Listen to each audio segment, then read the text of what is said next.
because she says, whoa, this thing that's trending this morning, did you know one of our presidents had a love child? And Ron didn't know about it till I told him. Yes, correct. I feel I feel special because normally Ron brings me every single new thing that happens. Right. In terms of politics. So, maybe you don't follow scandals as much as I do, I guess.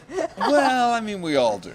But this is really fascinating stuff. And so I made a phone call to the man who really is one of America's real experts on this particular president, so we can talk a little bit about it and how in general this president has one. It always shows up at the bottom of most lists. They already know which one we're talking about. Oh, do they? Okay. It's in the title. Well, let's get going then. It's in the title, and I've already teased it. Okay, shall we get going? Shall we call? So guys, Warren G. Harding, America's 29th president. He apparently, according to this author that we're going to speak with, had a wonderful legacy while in office. He died while in office. Yes. And suddenly after, his stint, as the revelations came out that he had this affair, well, multiple affairs now that we're learning. Because right after his death, this woman claims that she had his child, wrote a book about it, but yet the woman was kind of shamed in a way and put on blast. What was the term that they used for her? It was sex pervert and degenerate. Oof. Wow. Okay, now can we pull up a picture of the man we're talking about? And I'm going to make this phone call right now so we can get started. Oh, yeah, let's do this. Should we go according to the White House has a whole biography on him. Jim. Hi, Ron. Hoon out in Phoenix. How are you? Good. We're going to put you on our streaming YouTube channel right now. As a matter of fact, are you all set to go? Okay. So Jim Robenhalt is an attorney who obviously has a great interest in history at the same time, and he joins us this morning. Hello, Jim. Oh, hold on, just one second. Can you hear me, Jim? I can hear you. Okay, great. So I guess we should start by having you explain to people where your interest in what many people would feel would be one of our more obscure presidents, Warren Harding, came from. Well, I wrote a book about him in 2009 called The Harding Affair, Love and Espionage During the Great War, and it was about his love relationship with another woman named Carrie Phillips that lasted for 15 years. She saved his love letters. Those came to my attention in 2004, and I wrote the book about it. So I dug very deeply into Warren Harding and into that relationship, which those letters, there were 900 pages of letters, so a very intense story. Yeah. Now, so as a little bit of background, Warren Harding originally was a newspaper man, as I recall, correct? That's right. And in 1920, he ran against another newspaperman, James Cox, who was the governor of Ohio, who later went on to found something called Cox Communications. Oh, for goodness sakes. Wow, I think, we've all heard of them. They're the big carrier out here in Phoenix. So this is a guy, Samia just pulled up a page that ranks him at number 29. No, that is he was the 29th president. Oh, he was He's the not 29th. 29th. Oh. This is an actual official page from He's probably ranked in the whitehouse.gov. 40s. Yeah, really, 29 would be good. But let's get to the major headline today. You've written a piece in the Washington Post that says if we weren't so obsessed with Warren G. Harding's sex life, we'd realize he was a pretty good president. But what is this? What is this story that's come out today that all these years later, this president apparently really truly did have a love child, which was a kind of a rumor that had been out there for a long, long time? Yeah, the woman that I wrote about was Carrie Phillips, who he had a 15-year relationship with. She was very pro-German, probably became a spy during the First World War. A very complex story. This other woman was much younger. She was just about 21 years old when she started her relationship with Harding. He was 51. Her name was Nan Britton. And she wrote a book after he died called The President's Daughter, which was a complete bestseller in the country and served to really tank his reputation. But it was a bestseller despite the fact that it was so controversial you could hardly find it in a bookstore, right? Yeah, people went door to door selling it in brown paper bags. It was considered pornography of its day. Wow. And so nobody believed her. And the story today is that DNA testing that only became available in the last few years has now shown that, has proved her point that she did in fact have the president's daughters, and that grandchildren of his and great-grandchildren of his live today in the Great Northwest. Oh, is that right? Okay. So she tried to get people to believe her, and this obviously Warren G. Harding died while he was in office, so she couldn't go directly to him. Tell us about the efforts that she made then to try to get his family or his friends to support this love child, saying, "Hold on, Warren G. Harding has a child, and I had it with him."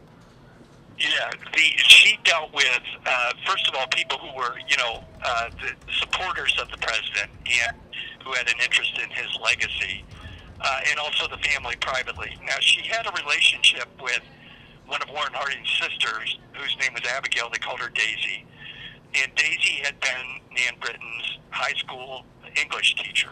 So she had known her for a long time. They were very close. Oh, wow. And so she went to Daisy. Daisy believed her. And Daisy actually gave her money herself. But after a period of time, when her demands increased, the family started to think that she was a gold digger, and then they cut off relations with her. And then she wrote the book after trying to get them to provide money for the president's daughter. Now, so he was in his 50s and she was in his 20s, is that right? Mm-hmm.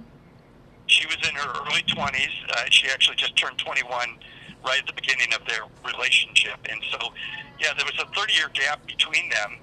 But if you read her book, she was very much enamored with him from the time she was a little girl. She became very interested in this relationship. So it was even though there was a difference in age, it was a very consensual relationship. Okay, and yet you say it was treated almost as pornography at the time. Yeah, was she quite explicit? She was. She used words like, I went to a hotel with him and he made me his bride, meaning she lost her virginity. Wow. But she also described having sex with him in his Senate office and in the White House in a closet. So there was a lot of racy stuff. Wow. Okay, so in other words, Samia, go ahead. No, I'm just amazed because this is 1920s. I feel like if that happened now in 2015, right, someone came out and wrote a book, it would be no big deal because I guess, our views have come a long way, I guess you could say, here in America. So I can only imagine the shock at that time. Yeah. And now she wrote the book shortly after he died, is that right?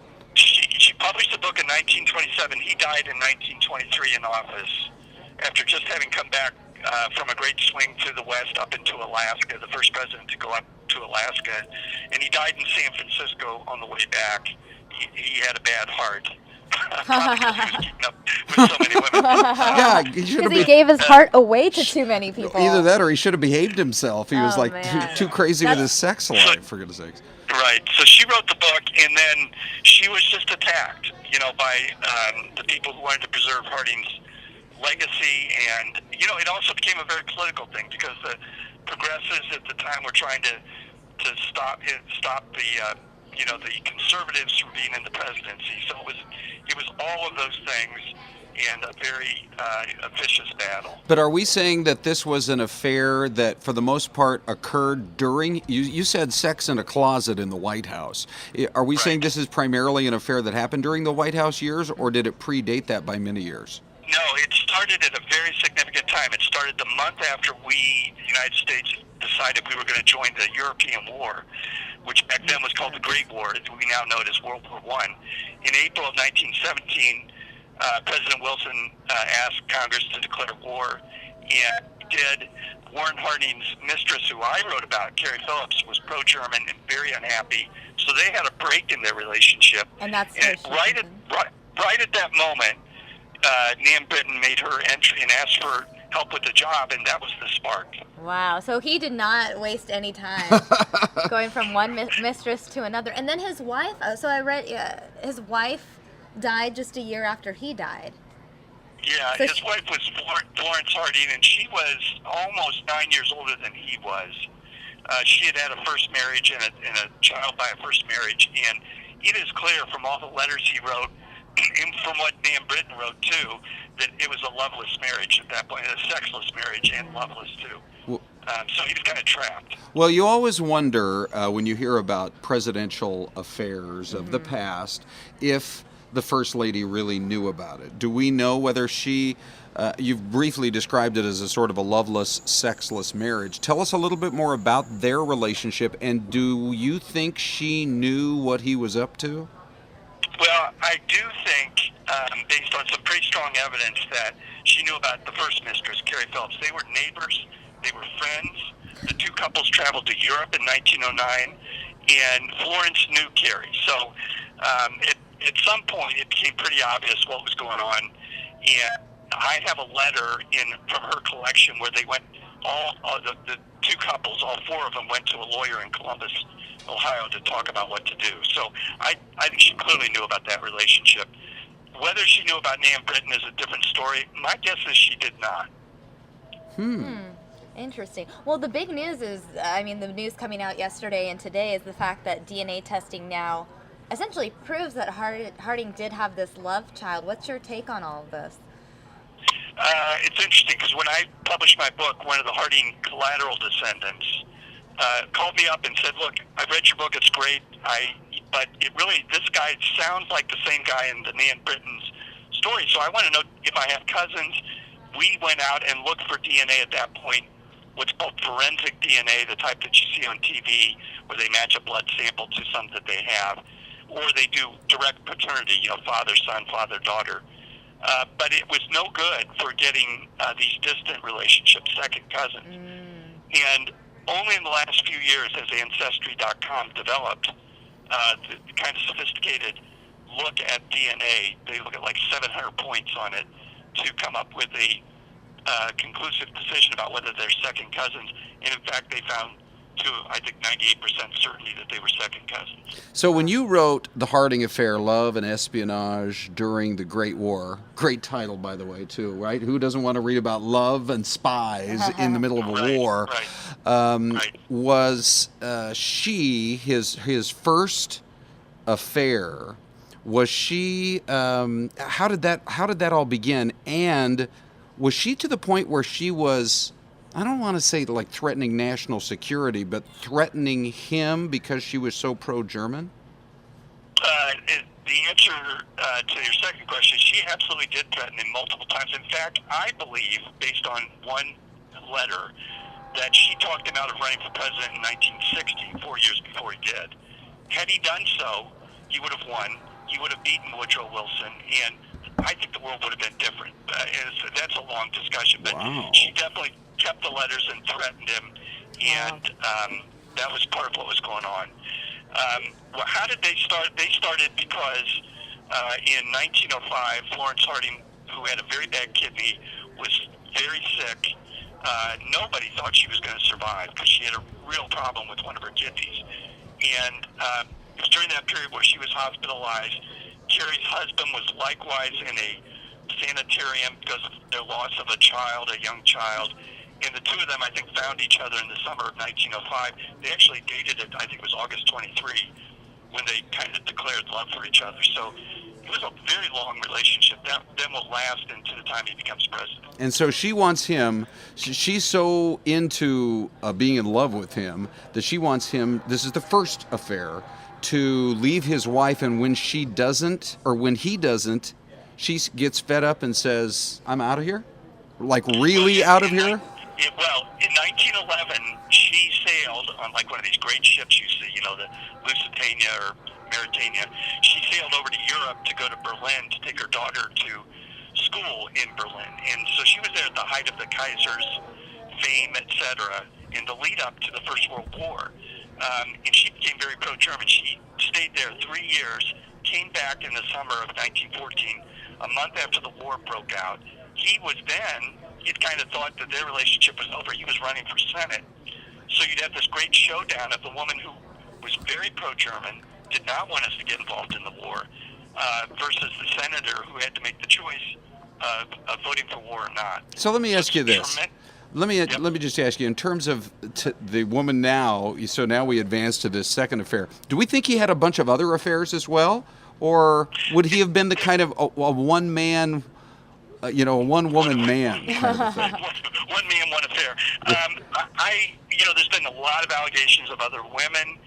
I got to tell you, I think he was very much in love with Carrie Phillips, and I think the reason Nan Britton started was he was really heartbroken over their break because of the war. He really would. You read these, he's very despondent over it.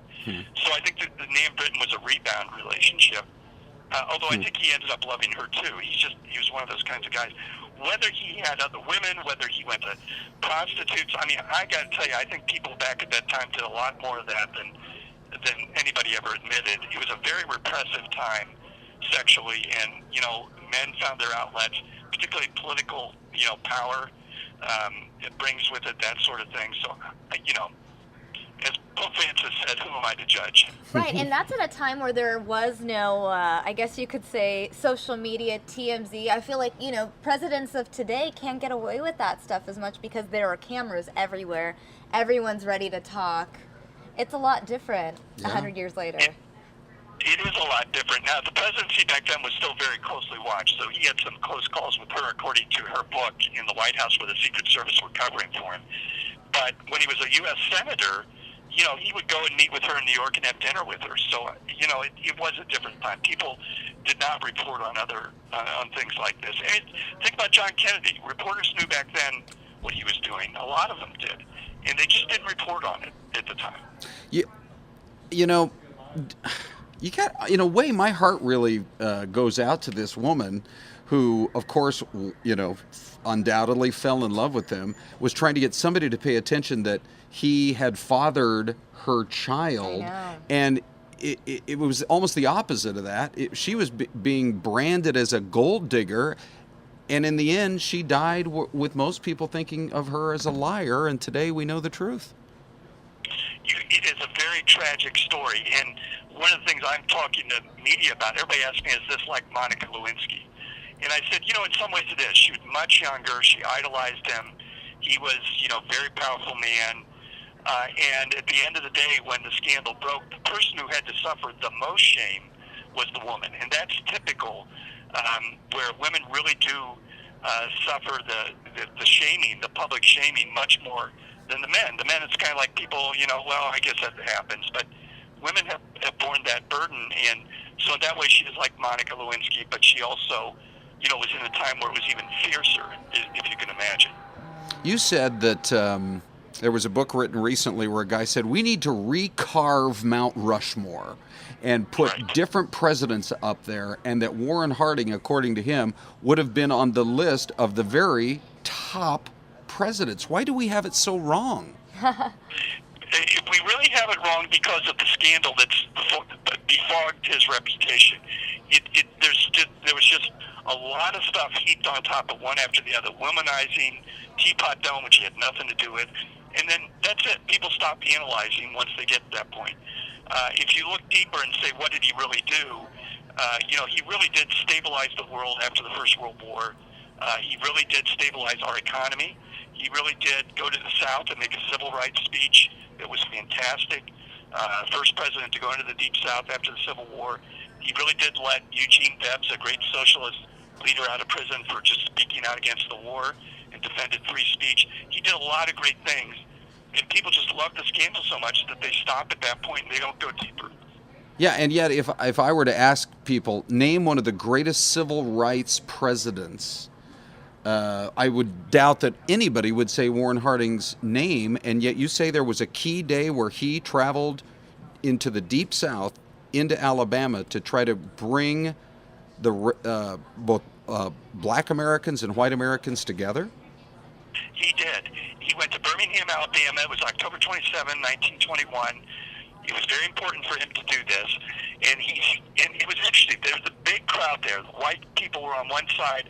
The black people were on the other side, divided by a chain-link fence. And he said, I'm going to tell you white folks something today that you're not going to like. Democracy is a lie unless, and back then they said Negroes, unless Negroes have political equality. and he got booed by all the whites. He was cheered wildly by the African Americans, and it was a tremendous day. But nobody says Birmingham, Alabama when they say Warren Harding. Yeah, wow, what a story. So a lot of the viewers watching right now asking about whatever became of this daughter. Whatever became of what? The love child. The love child, Harding's daughter. Yeah, Elizabeth Ann was her name, and she married a guy named Blessing, which I think is a wonderful irony, Blaesing, and they had kids, several sons. I don't know if they had daughters. I think it was all sons. She went out and lived in California for most of her life in relative obscurity, although this would pop up from time to time. And then her sons live up in the Oregon area. So President Harding has grandsons and great-grandchildren and maybe even a next generation, but they have prospered. Okay. There's this rumor that's been out there for a long time that Florence may have killed him. In fact, we've got a pretty politically and historically astute audience, and Tamaro is writing in saying, ask about that rumor because he's recovering. He's on this West Coast trip, and she was alone with him, and then a minute later he's dead. Did you ever look into that?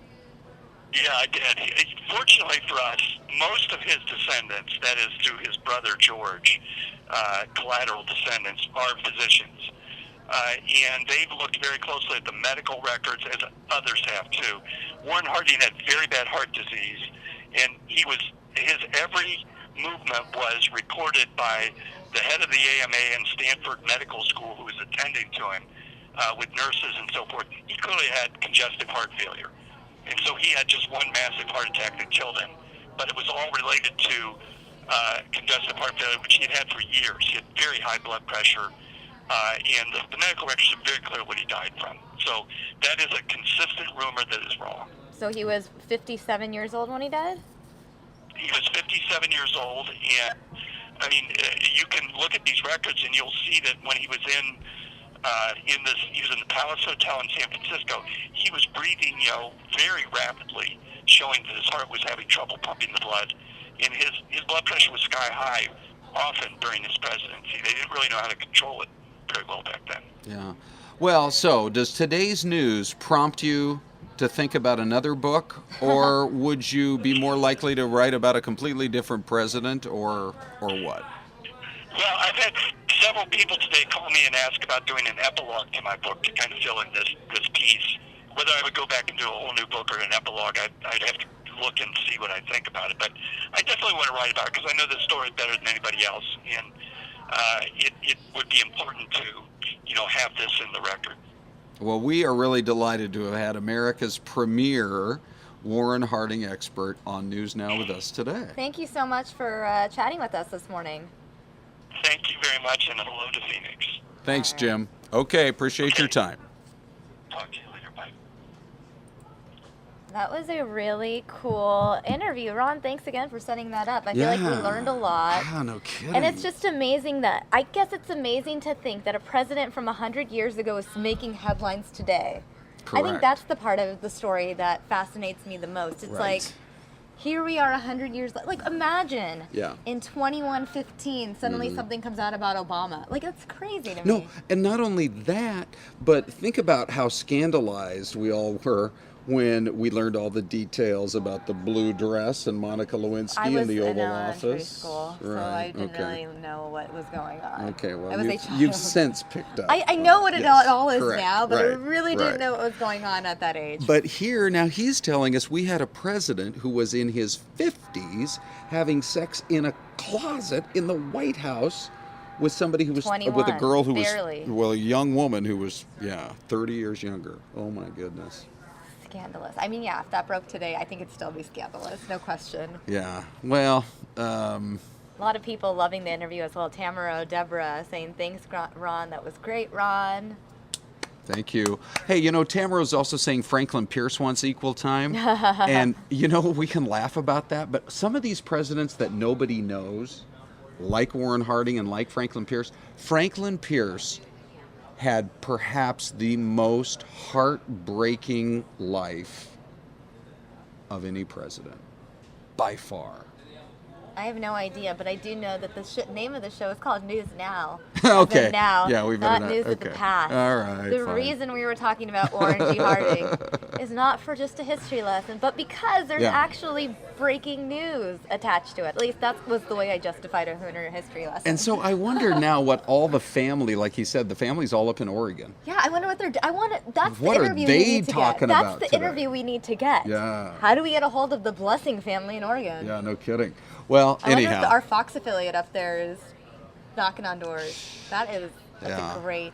Yeah, for sure. Great well, that was question. really fascinating. Shall we move on to other political discussion?